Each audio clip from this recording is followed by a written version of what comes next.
दोस्तों नमस्कार, मैं हूं शीतला तिवारी। दोस्तों काफी दिन से आपको इंतजार रहा होगा कि अनुराग यादव मामले में कोई नया अपडेट नहीं आया, तो मैं आपको बता दूं नया अपडेट आ चुका है और लालता यादव हत्यारा परिवार की जो गिड़गिड़ाहट है, जो घबराहट है, वह बढ़ गई है। तो आप समझ लीजिए कि 26 तारीख को जो है सुनवाई होनी थी कलेक्ट्रेट में और 26 तारीख को कलेक्टर के सामने जो है इसका निस्तारण होना था कलेक्टर साहब, लेकिन किसी वजह से, चाहे आप यह मान के चलें कि वकीलों का हड़ताल या जो कुछ भी मान लें, लेकिन किसी वजह से 26 नवंबर को सुनवाई न होकर 27 नवंबर का डेट दिया गया था। 27 नवंबर को डेट दिया गया था। 27 नवंबर को यह क्लियर होना था कि लालता यादव के मामले में क्या होगा, लेकिन दुर्भाग्यवश 27 तारीख को भी सुनवाई नहीं हो पाई। अब लालता यादव, जैसा मैं आपको बताया था कि लालता यादव जो है वह लगातार यह प्रयास में है कि जिस तरह से 1 साल तक तहसीलदार कोर्ट में हमने इस मामले को घसीटा, उसी तरह जो है किसी अन्य कोर्ट में फिर 1-2 साल इस मामले को घसीटे। इसीलिए तो वह भाग करके हाई कोर्ट गया था और उसके पहले उसने जो है जिला कलेक्टर के यहाँ उसने जो है आपत्ति दाखिल की थी। उसने कहा था कि जो तहसीलदार महोदय ने जो आदेश किया है उसके खिलाफ उसको चाहिए था कि कुछ प्रपत्र मिल जाए, जिससे कि इस केस में थोड़ा सा लेट लतीफी हो सके, क्योंकि नायब तहसीलदार यानी तहसीलदार के यहां से साफ तौर पे कह दिया गया था कि अब इस घर को गिराया जाना चाहिए और तत्काल प्रभाव से इस घर को गिराया जाना चाहिए, क्योंकि जैसा कि आप जानते हैं कि 932 क में जो है बंजर जमीन है और बंजर जमीन में इसका 2 मंजिला जो है मकान है। इस मकान को गिरवाने के लिए काफी प्रयास किया गया और जैसा कि आप जानते हैं कि 1 साल का वक्त लगा। 1 साल के बाद काफी लेखपाल और पटवारी कानून को जो भी राजस्व के अधिकारी हैं उनके रिपोर्ट आने के बाद तहसीलदार जो कोर्ट है वह इस अभियान तक पहुंची या कुल मिलाकर के जो है इस मकान को गिराना है। अब उसी मकान को बचाने के लिए लालता जो है वह भाग रहा है। जैसा कि आपने देखा था कि हाई कोर्ट जब भाग के गया तो हाई कोर्ट ने 2 हफ्ते का उसको समय दिया था और 2 हफ्ते के समय के बाद उसने कहा था कि जिला कलेक्टर के यहां से अपना सब कुछ निस्तारण करें और जिला कलेक्टर के यहां जो उसने आपत्ति दाखिल की थी तो उसमें अब उसको तारीख 26 जो लगाया हुआ था, 26 के बाद 27 हुआ। अब 27 के बाद जो है तारीख फिर बढ़ गई है और अब नई तारीख जो लगी है वह 10 दिसंबर है, यानी थोड़ा सा तारीख जो है दूर लगी है, लेकिन लोग यह कह रहे हैं कि 10 दिसंबर को जो है कलेक्टर महोदय कुछ न कुछ इसमें करेंगे।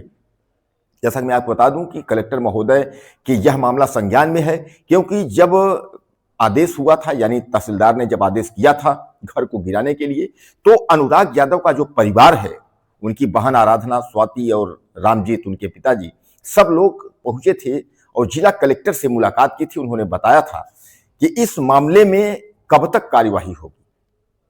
हुजूर, अब तो मेरा घर जो है बर्बाद हो चुका है, हमारे घर में कोई है नहीं, हम लोग जो है काफी जो है विवश हो चुके हैं, पैसे भी नहीं है। जैसा कि आप जानते हैं अनुराग का परिवार काफी गरीब है, दूध बेच करके गुजारा करता है। वही एक होनहार लड़का था जिसको लालता यादव का परिवार जो है मिल करके उस लड़के को मार डाला।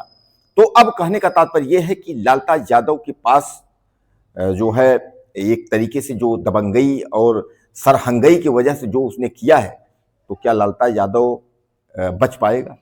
अब सबसे बड़ा सवाल दोस्तों इसमें यह होता है कि लालता यादव जो है वह एक सरहंग किस्म का व्यक्ति है।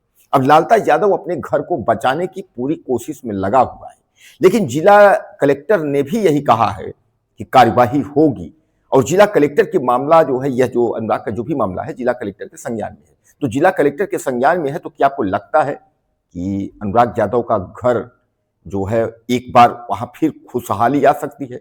खुशहाली का मतलब यह है कि न्याय मिल सकता है।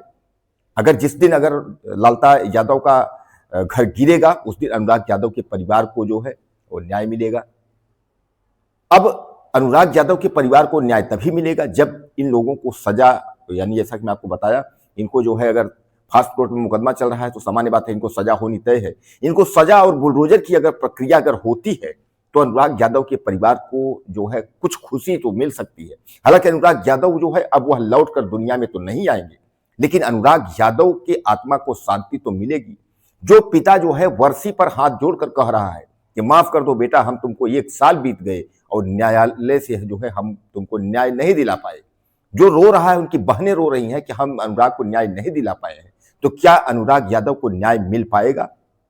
या तहसीलदार कोर्ट की तरह जिला कलेक्टर के यहां भी इसी तरह तारीखें लगती जाएंगी। जैसा कि 26 से 27, 27 से जो है अब 10 दिसंबर, तो क्या 10 दिसंबर के बाद फिर कोई तारीख आएगी, या 10 दिसंबर को जो है तहसीलदार कोर्ट के बाद जिला कलेक्टर भी उसका फैसला कर देते हैं कि बुलडोजर की प्रक्रिया। तो आप मुझे ज्यादा से ज्यादा मैसेज करिएगा, बताइएगा कि क्या कलेक्टर महोदय यानी जिला कलेक्टर जौनपुर वह आदेश करते हैं घर गिराने को लेकर के, या वह भी तारीख पर तारीख जो है देना शुरू कर देंगे।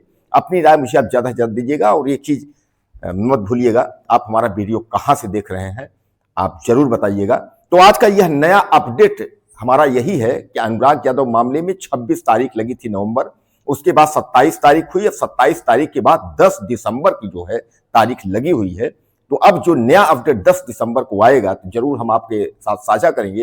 लेकिन तब तक आप मुझे बताइएगा कि 10 दिसंबर को क्या होने वाला है। लालता यादव का पतन होने वाला है, घर उसका गिरने वाला है, या फिर तारीख मिलेगी, या लालता यादव का फिर कोई अगला प्लान होगा। ज्यादा से ज्यादा मुझे मैसेज करिएगा। अगली वीडियो में फिर मिलते हैं। नमस्कार।